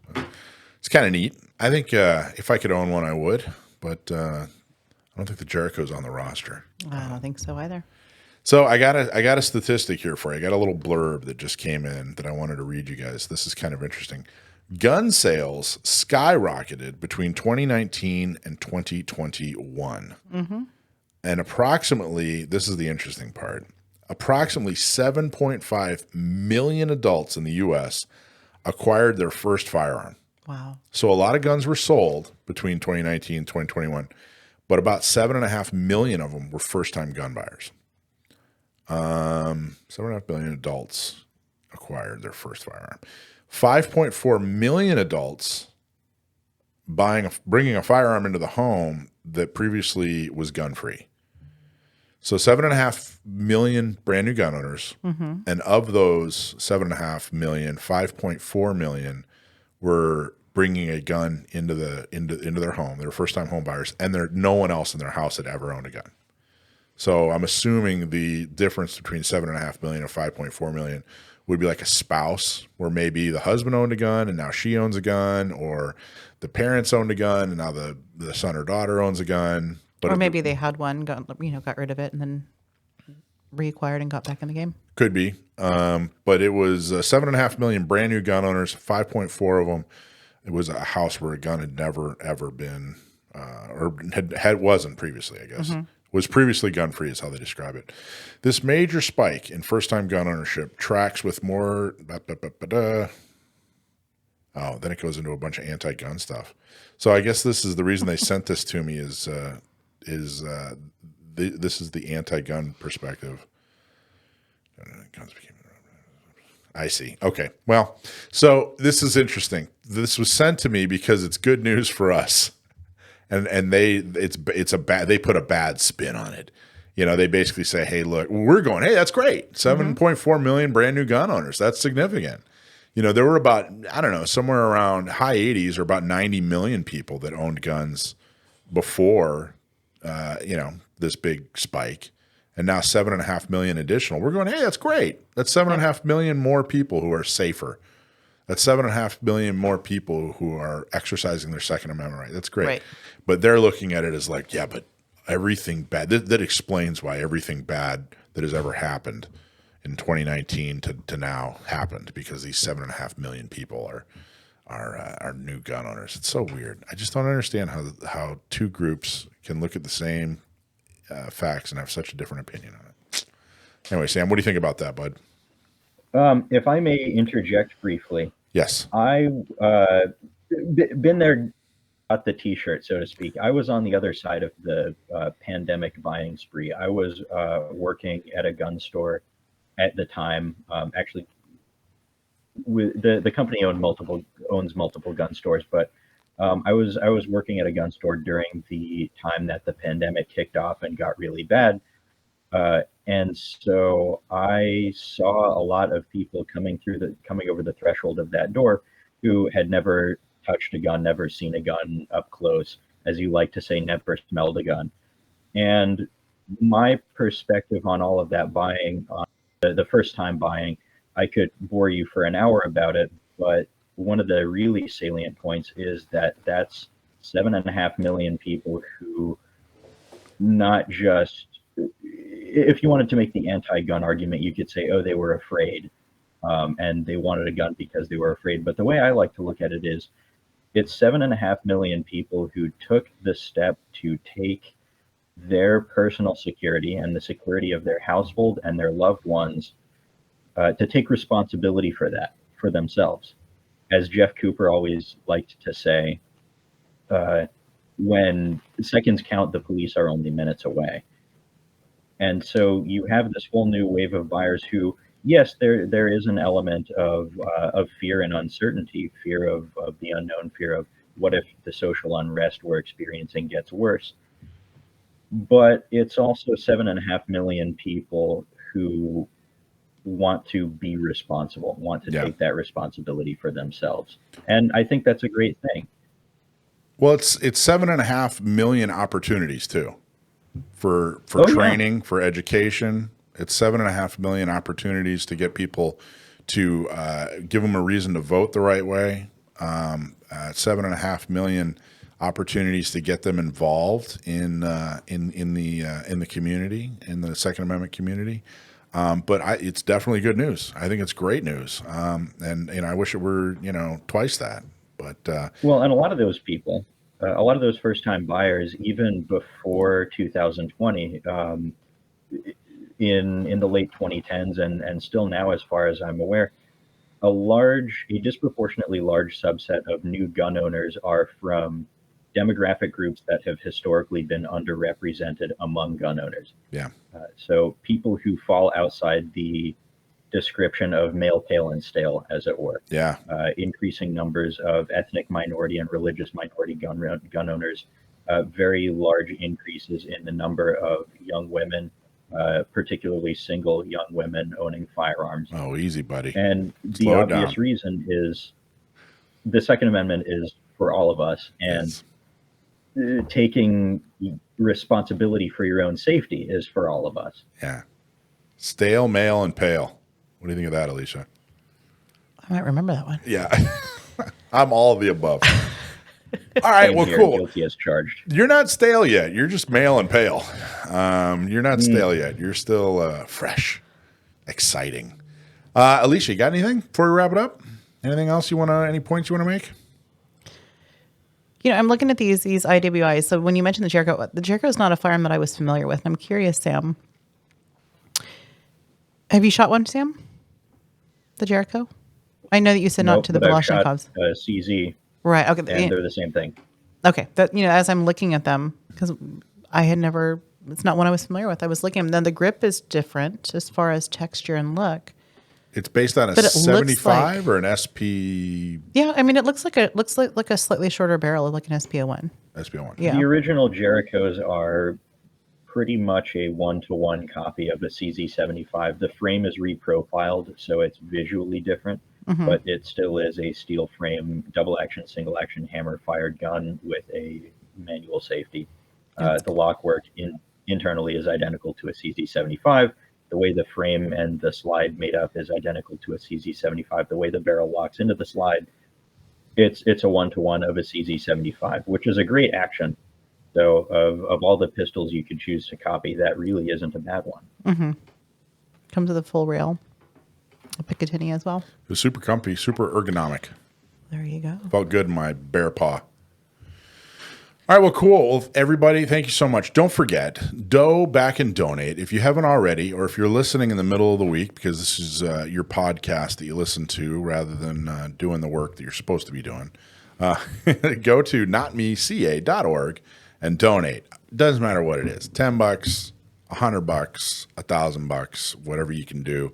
But we want to put the dough back and donate. We want to get people involved. Thank you so much, John Dillon, for being a sponsor. Thank you so much, Cargo out in El Cajon. Don't forget, go check out Cargo stores and, of course, Straight Shooter, straightshooter.ac. If you own an air conditioner and a heater, call them. Tell them you heard it on Gun Owners Radio and get them out to your house and then seal one. Thank you so much for sponsoring Sam the Gunman. Sam, thank you. Awesome job on the Galil. I knew you'd get this one right. It felt like it was right in your Thanks wheelhouse. for having me on, as always. You bet. You got anything else? Anything you want to talk about? Anything you want to touch on before we sign off? No, that's it. I don't want to take up too much of your time. Is there a blog coming up? The last blog post that went out talks about why polymer magazines are good. So it's really boring and talks about engineering. No. I don't think that's What boring. kind So if you like, listen, how you don't gonna like fun, That's not how that's a great blog post. we need to talk about. That's not how you promote your work, Sam. I actually find that interesting. There are some farms that are meant to run a polymer. You run if you get an aftermarket steel, you're going to have issues. That's important. All right. Well, listen, you gotta, you know what I mean? We need a little bit more of excitement on your end. Like, hey, we're finally going to tackle the issue of polymer magazines. You know what I mean? You got to get a little pizzazz.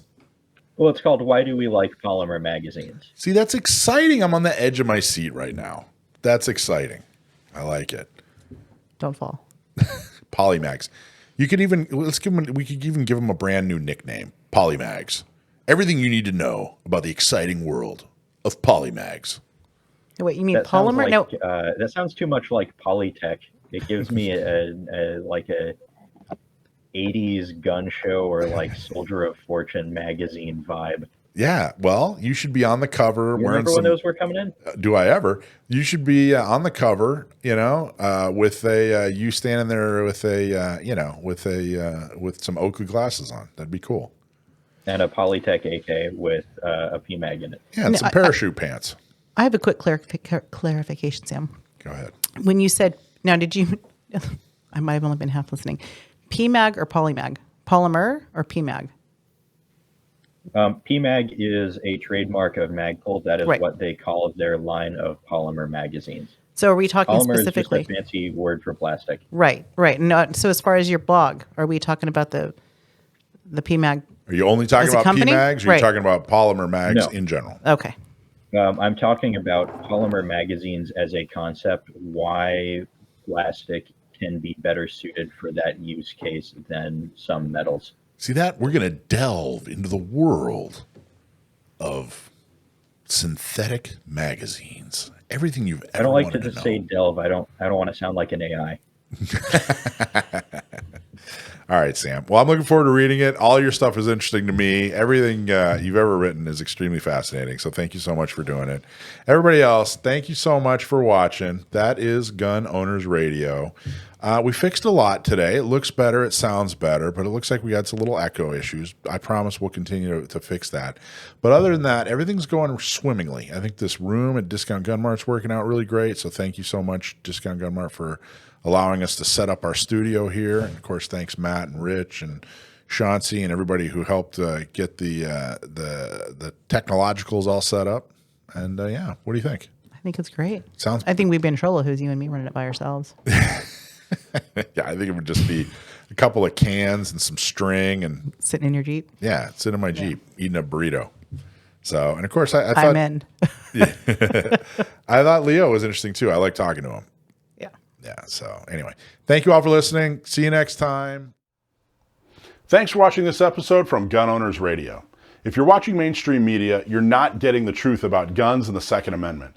Gun Owners Radio is the easiest way to stay on top of the Second Amendment fight, the fight for your self-defense rights. You can watch our live stream on YouTube every Sunday from 4 to 6 p.m. California time, or if you're in San Diego, AM 1170, FM 96.1, The Answer.